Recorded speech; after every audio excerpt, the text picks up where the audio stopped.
क्या इसराइल कभी भी ईरान के परमाणु ठिकानों पर हमला कर सकता है? और अगर ऐसा होता है तो क्या बेंजामिन नेतन्याहू को इस बात का आभास है कि वो किस तरह से दुनिया को प्रलय की तरफ ढकेल रहे हैं? क्या इस वक्त दुनिया तीसरे विश्व युद्ध की आहट को महसूस कर रहा है? क्या इसराइल और ईरान के बीच जो संघर्ष है वो आउट ऑफ कंट्रोल हो गया है? सबसे बड़ी बात, इस मुद्दे पर अमेरिका खामोश क्यों है? क्यों अमेरिका का रवैया पूरी तरह से गैर जिम्मेदाराना है? और उससे भी बड़ी बात जिसकी चिंता हर भारतीय को होनी चाहिए कि इसके मायने क्या है भारत को लेकर। दोस्तों, सबसे पहले इस चेहरे से मैं आपका परिचय कराना चाहता हूं। इनका नाम है, यह है ईरान के इस्लामिक रेवोल्यूशनरी गार्ड कोर के commander in chief major general Hossein सलामी।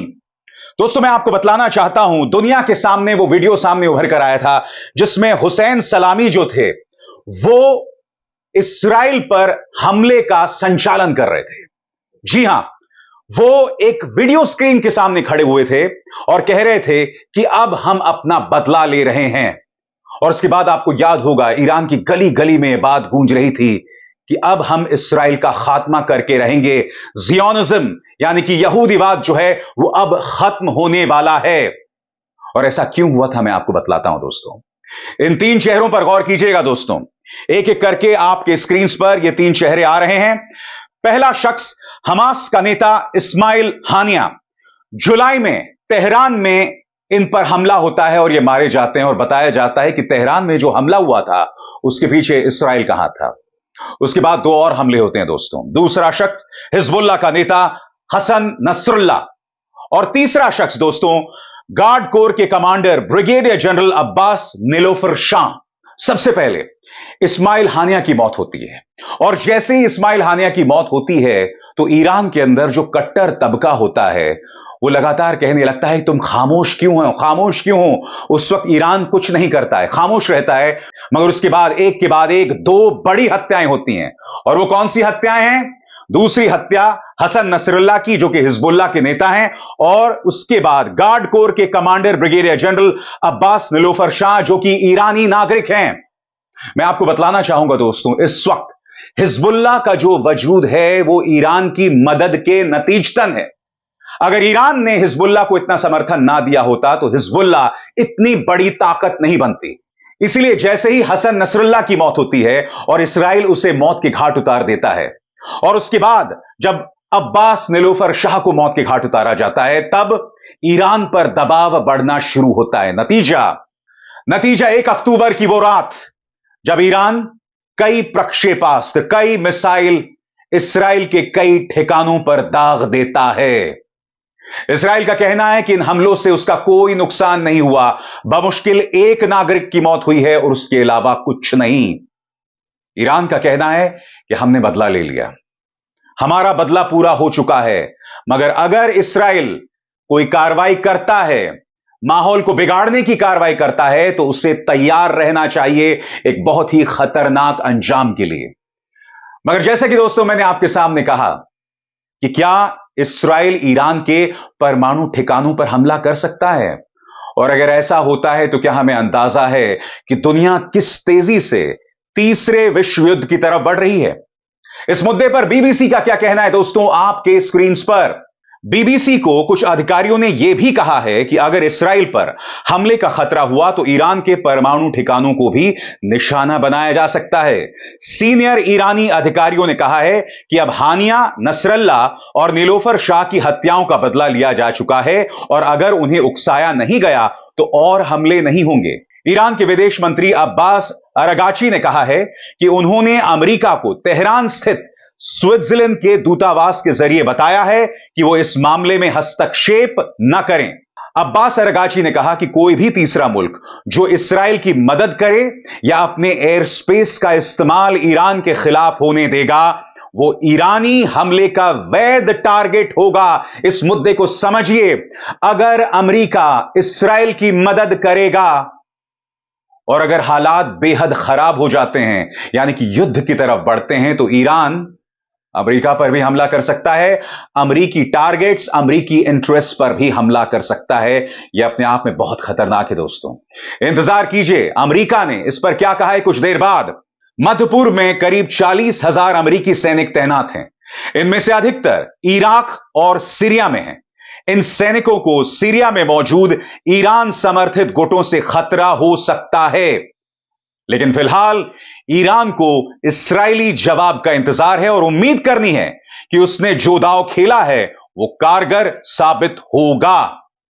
एक बार फिर दोस्तों इन तीन शहरों पर गौर कीजिए, इस्माइल हानिया, हसन नसरुल्ला और अब्बास नीलोफर शाह। इन तीनों की मौत के बाद ईरान और इस्राएल के बीच तनाव बेतहाशा है। इस कदर यह तनाव है दोस्तों कि दुनिया को अब तीसरे विश्व युद्ध की आहट सुनाई दे रही है। हम यही उम्मीद करते हैं कि दुनिया उस तरफ ना बढ़े। इंतजार कीजिएगा, क्योंकि मैं आपको बतलाने वाला हूं कि इसका असर भारत पर क्या पड़ सकता है। मगर जैसे ही ईरान और इस्राएल के बीच में संघर्ष और तनाव बढ़ता है तो इसका सीधा असर तेल पर पड़ता है। जी हां, अंतर्राष्ट्रीय तौर पर इसको लेकर क्या खबरें हैं, इसका क्या असर पड़ रहा है, आपकी स्क्रीन पर। इस्राएल और ईरान के बीच जारी तनाव के बीच कच्चे तेल की कीमतों में 5% की बढ़ोतरी हो गई है। यह बढ़ोतरी अमेरिकी राष्ट्रपति जो बाइडेन के उस बयान के बाद हुआ है जिसमें उन्होंने कहा था कि अमेरिका ईरान के तेल ठिकानों पर इस्राएल के हमले की संभावना पर चर्चा कर रहा था। दोस्तों यह अपने आप में कितनी चिंताजनक बात है। जो बाइडेन, जिनके दाएं हाथ को नहीं पता कि बायां हाथ क्या कर रहा है, वो ये कह रहे हैं कि वो इस बात पर विचार कर रहे हैं कि इस्राएल ईरान के तेल ठिकानों पर हमला कर सकता है, यानी कि उसकी आर्थिक नब्ज पर हमला करेगा। या तो परमाणु ठिकानों पर हमला या आर्थिक नब्ज पर हमला, और ये दोनों ही बेहद चिंताजनक हैं। इस बीच इस्राएल लेबनान पर अपनी हमलावर कार्रवाई जो है वो जारी रख रहा है। ताजा खबर क्या है आपकी स्क्रीन पर। लेबनान की राजधानी बेरूत के दक्षिणी इलाकों में बड़े धमाकों की आवाज सुनाई दे रही है। बेरूत से आ रही रिपोर्ट के मुताबिक यह इलाका स्थानीय हवाई अड्डे के ठीक बाहर है और यहां इस्राएल ने हमला कर दिया है। हालांकि यह अभी स्पष्ट नहीं है कि इस हमले का मकसद किसे निशाना बनाना था, लेकिन यह इलाका हिजबुल्लाह का मजबूत गढ़ बताया जा रहा है। दोस्तों मैं आपको बतला दूं, इस मुद्दे पर जो अमेरिका का रवैया है वो पूरी तरह से पक्षपातपूर्ण है। वो पूरी तरह से इस्राएल की तरफ झुका हुआ है और इससे मामला और बिगड़ सकता है। अमेरिकी रवैये में एक बहुत बड़ा परिवर्तन आया है। वो परिवर्तन क्या है आपकी स्क्रीन पर। इस बार अमेरिका की रणनीति में भी एक बहुत बड़ा बदलाव देखा जा सकता है। अप्रैल में अमेरिकी राष्ट्रपति जो बाइडेन ने इस्राएल को संयम बरतने के लिए कहा था। तब ईरान ने इस्राएल पर मिसाइल दागे थे जिन्हें अमेरिका और उसके सहयोगियों ने मार गिराया था। ईरान ने यह हमले सीरिया में ईरान के काउंसलेट पर इस्राएली हवाई हमले के जवाब में किए थे। काउंसलेट में ईरान के कई बड़े गार्ड कोर के कमांडर मारे गए थे। इस्राएल ने अमेरिका की बात मानी थी और उसने सिर्फ सेंट्रल ईरान के एक सैन्य ठिकाने पर मिसाइल दागी थी। मगर दोस्तों इसके बाद अमेरिका के रवैये में एक बहुत बड़ा परिवर्तन आ रहा है। ऐसा लग रहा है कि अमेरिका लगातार इस्राएल को ईरान के साथ युद्ध की तरफ ढकेल रहा है। और जैसे मैंने बताया दोस्तों, यह दुनिया के लिए अच्छी खबर नहीं हो सकती। अब अमेरिका क्या कर रहा है आपकी स्क्रीन पर। लेकिन इस बार बाइडेन के राष्ट्रीय सुरक्षा सलाहकार जैक सलिवन ने चेतावनी दी है कि ईरान हमले के गंभीर परिणाम होंगे और अमेरिका इसके लिए इस्राएल के साथ काम करेगा। बुधवार को इस्राएली मीडिया में छप रही खबरों के अनुसार इस्राएल कुछ ही दिनों के भीतर ईरान के कुछ अहम रणनीतिक ठिकानों को निशाना बनाएगा। इन हमलों में ईरान के तेल के अहम ठिकानों पर हमले की अटकलें बताई जा रही हैं। मगर जाहिर सी बात है दोस्तों, इसके बाद भारत में जबरदस्त चिंता की लहर है। जी हां, याद है आपको, जैसे ही इस्राएल पर हमला होता है, ईरान जैसे ही इस्राएल पर मिसाइल दागता है, प्रधानमंत्री नरेंद्र मोदी बेंजामिन नेतन्याहू को फोन करते हैं और फोन करने के बाद प्रधानमंत्री का यह बयान सामने आता है। प्रधानमंत्री कहते हैं कि हमारी दुनिया में आतंकवाद को लेकर कोई जगह नहीं है। और ऐसे में दोस्तों बड़ा सवाल सामने कि अगर इस्राएल और ईरान में युद्ध होता है तो इसका भारत पर क्या असर पड़ेगा। कूटनीतिक तौर पर भारत के सामने क्या चुनौतियां हैं, क्योंकि जैसा कि मैंने आपको कुछ देर पहले बताया, भारत के इस्राइल से बहुत ही मजबूत संबंध हैं। खासतौर से पिछले 10 सालों में यह संबंध और भी प्रगाढ़ हुए हैं। उसी तरह से ईरान के साथ भी भारत के पुख्ता संबंध रहे हैं। मगर बड़ी बात, अगर यह संघर्ष गंभीर हो जाता है तो इसका सीधा असर भारत के आम इंसान पर पड़ेगा। और कैसे? आपके स्क्रीन पर Indian council for world affairs से जुड़े senior fellow director Fazlur Rahman कहते हैं, अगर ईरान और इस्राइल के बीच जंग शुरू होती है तो भारत के आम नागरिक की जेब पर इसका सीधा असर पड़ेगा। वे कहते हैं, अगर जंग होती है तो इसका असर सिर्फ ईरान तक सीमित नहीं रहेगा, बल्कि यह अफगानिस्तान, इराक, सऊदी अरब, कतर, यूएई तक जाएगा। ये ऐसे देश हैं जहां से बड़े पैमाने पर भारत तेल आयात करता है। फजलुर रहमान कहते हैं, हमले की स्थिति में तेल की सप्लाई कम होगी और डिमांड ज्यादा। ऐसे में तेल के दाम बढ़ने लगेंगे जो भारत पर सीधा असर डालेंगे। ऐसी ही बात जामिया मिलिया इस्लामिया यूनिवर्सिटी के Nelson Mandela for piece and conflict resolution की फैकल्टी मेंबर प्रोफेसर रेशमा काजी कहती हैं। प्रोफेसर रेशमा काजी के मुताबिक गल्फ क्षेत्र और रेड सी दोनों युद्ध क्षेत्र में आ रहे हैं। अगर लड़ाई बढ़ती है तो तेल के दामों में अचानक उछाल आ जाएगी। जैसे मैंने बताया दोस्तों, सीधा असर तेल पर पड़ेगा और जैसे ही तेल के दाम बढ़ेंगे तो आम इंसान की कमर टूट जाएगी। भारत का आम इंसान पहले ही महंगाई का सामना कर रहा है, बेरोजगारी का सामना कर रहा है।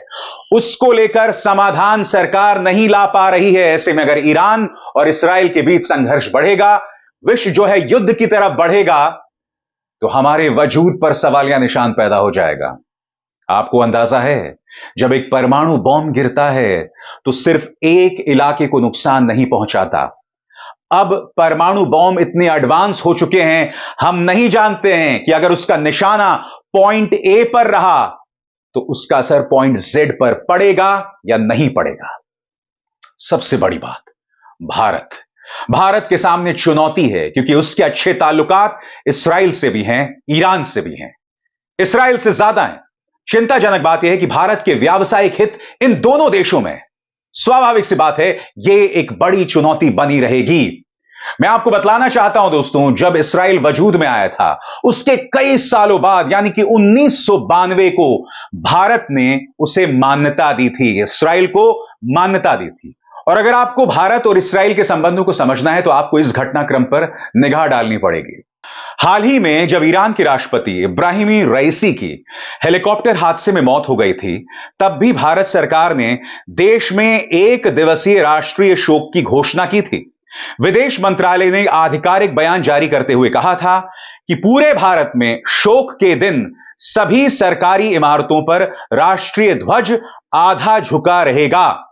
इस दिन देश में कोई आधिकारिक मनोरंजन कार्यक्रम आयोजित नहीं किया जाएगा। तो बात स्पष्ट है दोस्तों, ईरान और इस्राइल, भारत इस वक्त इन दोनों में से किसी का चुनाव नहीं कर सकता।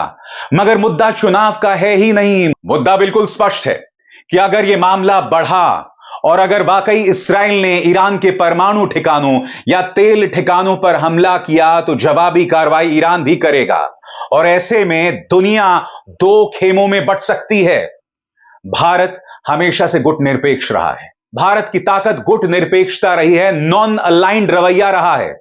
ऐसे में अगर उसे एक पक्ष चुनना पड़ेगा तो भारत पर भी खतरा आ सकता है। और मैं आपको बता दूं, यह 1930-1940 का दौर नहीं है जब दुनिया दूसरे विश्व युद्ध का सामना कर रहा था। यह मत भूलिए कि दूसरा विश्व युद्ध एक बड़े परमाणु हमले के जरिए खत्म हुआ था, हिरोशिमा नागासाकी पर जब अमेरिकी बम गिराया गया था। मगर उसके बाद परमाणु हथियारों की ऐसी रेस शुरू हुई कि कई बार दुनिया खात्मे की कगार पर आ गया है। हम यह भी नहीं भूल सकते कि हमारे 2 दुश्मन पड़ोसी पाकिस्तान और चीन दोनों परमाणु संपन्न राष्ट्र हैं। इसीलिए यह जो भी घटनाक्रम चल रहा है, हम आंखें मूंदे उसे नहीं देख सकते। ताजा खबरों में दोस्तों मैंने आपको बताया कि किस तरह से इस्राइल ने लेबनान पर हमला किया है। यह अपने आप में बहुत ही अहम है दोस्तों। और अहम इसलिए है क्योंकि इससे पहले भी इस्राएल लेबनान पर हमला करता रहा है और कई सालों से करता रहा है। एक एक जानकारी आपके स्क्रीन पर।